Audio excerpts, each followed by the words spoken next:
سلام من الله عليكم ورحمته تعالى وبركاته أينما كنتم أيها السادة والسيدات. من الفضائية التي نحييكم ونقدم لحضراتكم نشرة أخبار هذا المساء. استلوى معكم أنا عبد الله محمد علي بالعناوين.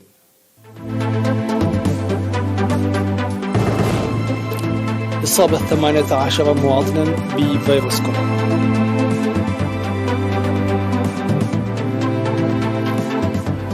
اختتام اجتماع الكوميس الإقليمي لسيدات العمل. دورة تدريبية للشرطة في المشتريات وإدارة الممتلكات. الرئيس الصيني يحذر بايدن خلال محادثات هاتفية من اللعب بالنار. تضخم قياسي جديد في دول منطقة اليورو خلال شهر يونيو.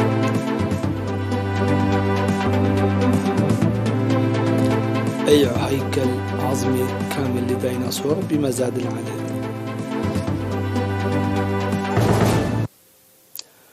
من العناوين إلى التفاصيل. إعلان وزارة الصحة.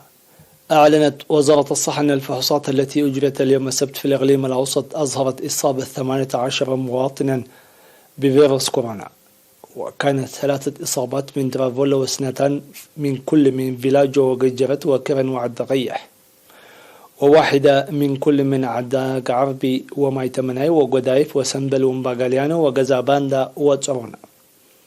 في غضون ذلك شفي 3 مرضى كورونا في الإقليم الأوسط.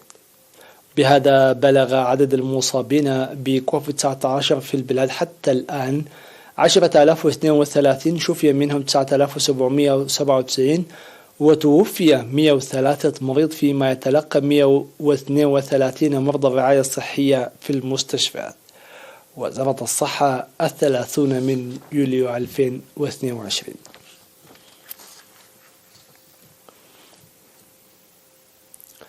اختتم اليوم 30 من يوليو منتدى الاتحاد الإقليمي لنقابات سيدات الأعمال في الكوميسا الذي استمر ل3 أيام في العاصمة أسمراء.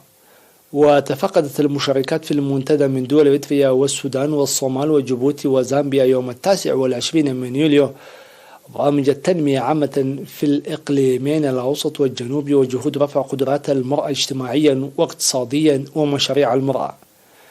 وزارت المشاركات في مديريتي دبروا وقال نفح تربية الأسماك في سد الشيخة في حمبرتي منذ عام 2019 عبر الجمعية التعاونية للمرأة تحت إشراف وزارة الثروة البحرية.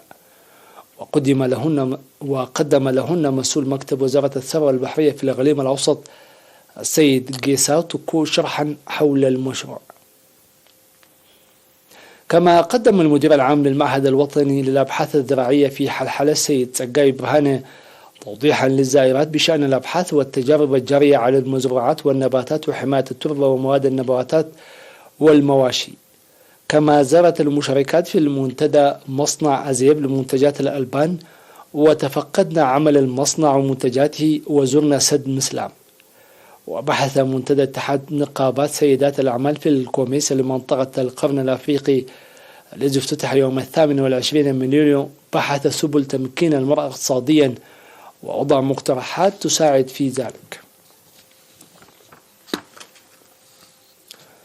نظمت شرطة إريتريا بالتعاون مع وزارتي المالية والتنمية الوطنية دورة تأهيلية لأسبوع ل22 من أعضائها حول عملية المشتريات وإدارة الممتلكات الحكومية. شملت تدريب التعليمات العامة للمشتريات وإدارة الممتلكات الحكومية وأساليب نظام المشتريات وتسجيل الممتلكات والأرشفة وإعداد التقارير عن الممتلكات ونظام التخلص من الممتلكات وغيرها. وأوضح مسؤول قسم الخدمات العامة في الشرطة المقدم دبساي تخلو في مراسم التخريج في 29 من يوليو أن الهدف من التدريب هو تدعيم العمل بالوسائل العلمية. وأكد المشاركون القادمون من مختلف الأقاليم اكتساب معرفة تدعم معرفتهم وخبراتهم وسيطبقونها على أرض الواقع. وذكر ممثل الخزانة في وزارة المالية السيد قبر برهان محتاب أنه يتوقع من المشاركين في الدورة التأهيلية اتباع الوسائل الجيدة.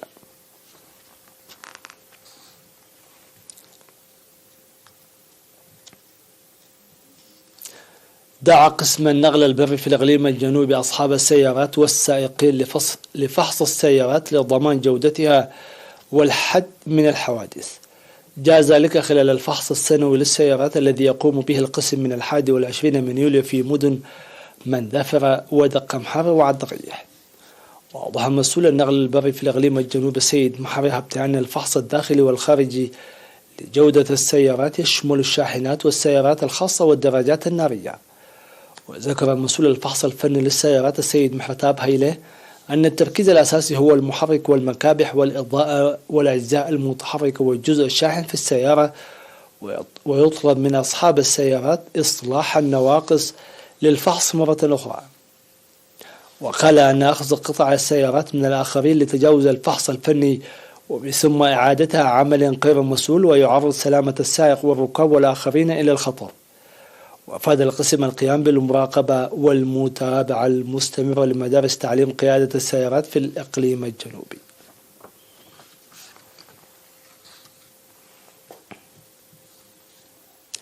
أحيا الإقليم الأوسط يوم 29 من يوليو في عد قعدات في مديرية قال نفحي الأسبوع الوطني لمرض الملاريا تحت الشعار لنعمل بقوة لاستئصال الملاريا.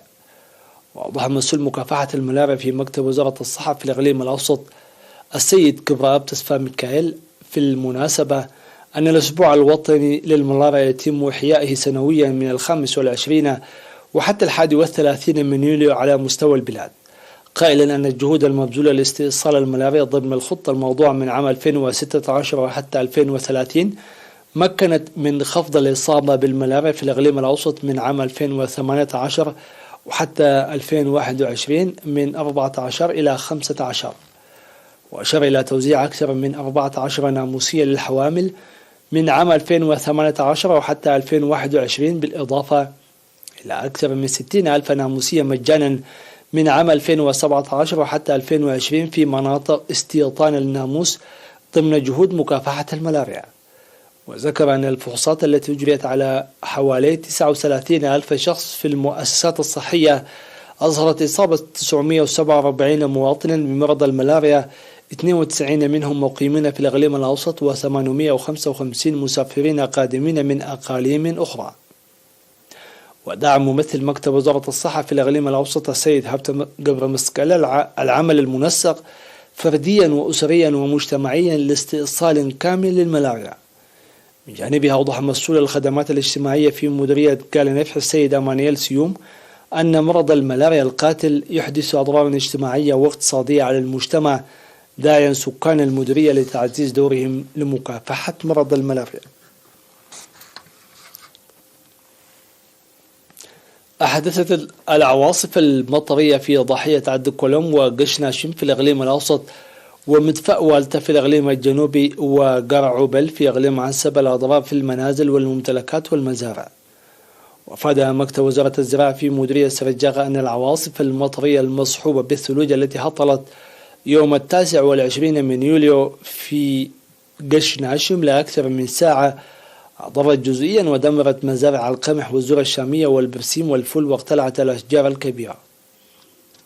وذكر مدير مديرية سرجاغة السيد كفلة مريم قبر مسكال اقتلاع ألواح الزنك من 4 منازل والإضرار بالممتلكات دون وقوع أضرار في الأرواح. وفي مديرية أمنا حيل في الإقليم الجنوبي دمرت العواصف المطرية يوم 28 من يوليو في ضاحية مدفأ والتا 11 منزلا وأضرار جزئية في 24 منزلا. وأوضح مدير مديرية هاور السيد فتوى قبر مسقل وقوع أضرار في 5 فصول دراسية في مدرسة قرعوبل نتيجة العواصف المطرية يوم 29 من يوليو وانهيار 4 منازل. السادة والسيدات نتوقف مع فاصل ثم نوافيكم بالأنباء العالمية.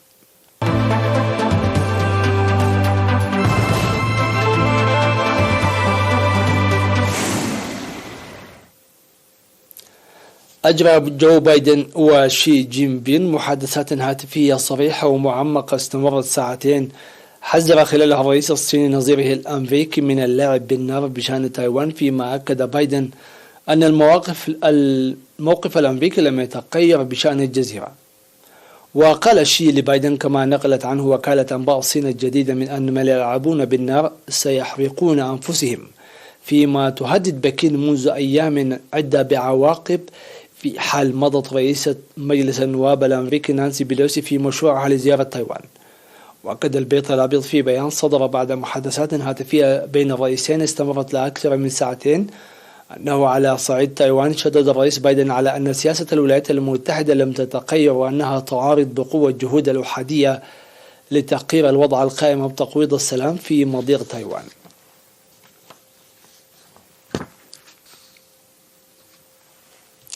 على وقع الحرب في أوكرانيا والعقوبات الغربية على موسكو، ارتفع التضخم في دول اليورو إلى مستوى قياسي مرة جديدة في يوليو، ما يثير قلق الأسر التي باتت تواجه ارتفاعا حادا في أسعار المواد الغذائية فضلا عن ارتفاع أسعار الطاقة. وفقا لمكتب الإحصاءات الأوروبي يوروستات، ارتفعت نسبة التضخم في دول اليورو 19 في يوليو لتبلغ 8.9% بعدما سجل 8.6% في يونيو و8.1% في مايو، وهو أعلى رقم يسجله يوروستات منذ بدء صدور المؤشر في 1997. وأظهرت البيانات أن الاقتصاد الألماني أصابه ركود في الربع الثاني من العام، استدفع الحرب في أوكرانيا والجائحة واضطراب الإمدادات بأكبر اقتصاد في أوروبا إلى حافة الانكماش.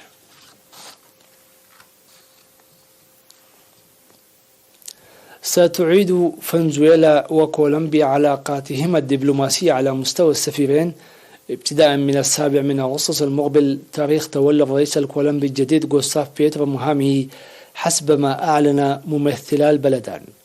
واستقبل وزير الخارجية الفنزويلي كارلوس فاريا نظيره الكولومبي المعين ألفارو ليفا في سان كريستوبال عاصمة ولاية تاشيرا الحدودية بين البلدين. وفي تصريح جدد فاريا التأكيد أنه بمجرد أن يتولى بيتر منصبه سوف يشرع على الفور في تنصيب السفراء وجميع الفرق التي يجب أن تعمل في القنصليات المختلفة.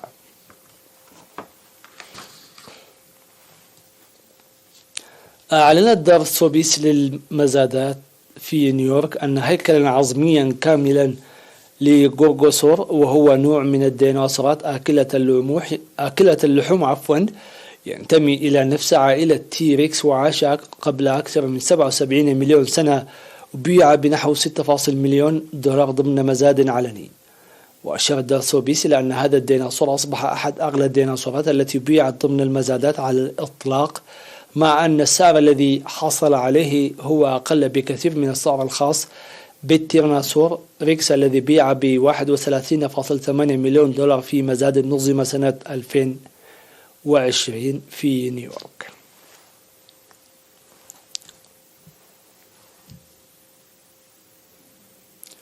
سيدتي سادتي، ختاما تذكير بأبرز العناوين.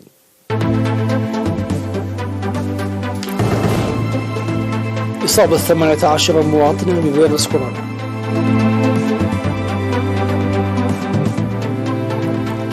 اختتام اجتماع الكوميسا لسيدات الأعمال.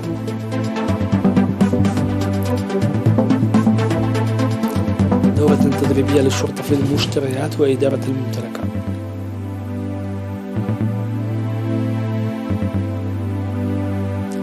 الرئيس الصيني يحذر بايدن خلال محادثة هاتفية من اللعب بالنار.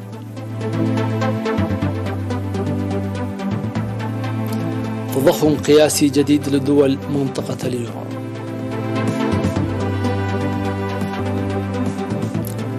فنزويلا وكولومبيا ستعيدان العلاقات الدبلوماسية بينهما. في أمان الله وحفظه.